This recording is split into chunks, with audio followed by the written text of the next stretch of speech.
good month since the Xbox One reversed their horrible DRM and online exclusions. As you might have expected, sales have jumped through the roof, with many who jumped off the Xbox train being quick to scramble themselves back on.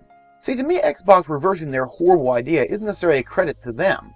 They were looking down the barrel of the metaphorical gun and did what they had to do to ensure they did not see a financial crisis of epic proportions. They didn't do this for you, the consumer, they did it for their own wallet. So while I'm happy to see this horrible idea die, I'm hard-pressed to give them credit for doing something that, realistically, they had to do. They didn't see any problem branding us all with the pirate brand. But we all did.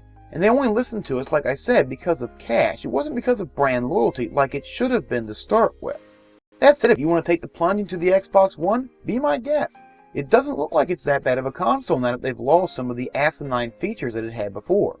I will give Xbox credit for this. They are at least smart enough to listen to their fans when they're being told something is desperately wrong.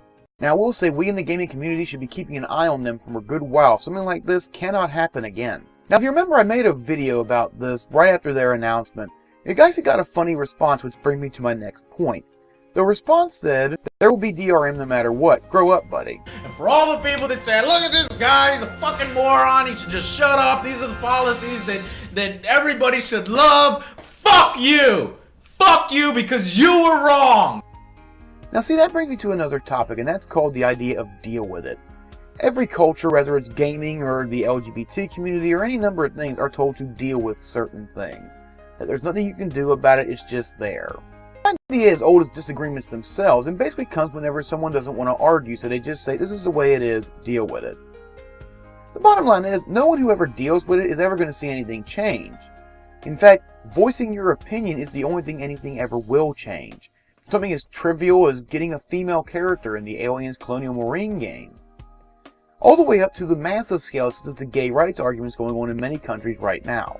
And I'm here to tell you, taking a stand, it does take guts, alright? It does take a lot of courage because it is not the easiest thing to do. However, if you never take a stand, nothing you ever want will happen. I can guarantee you that. Now moving on to our channel suggestion of the week. Oh, I didn't think to mention this. VEGA GOOSE says it's now going to be a weekly segment, as opposed to a bi-weekly segment. Anyway, this week we're talking about Gamer MD83.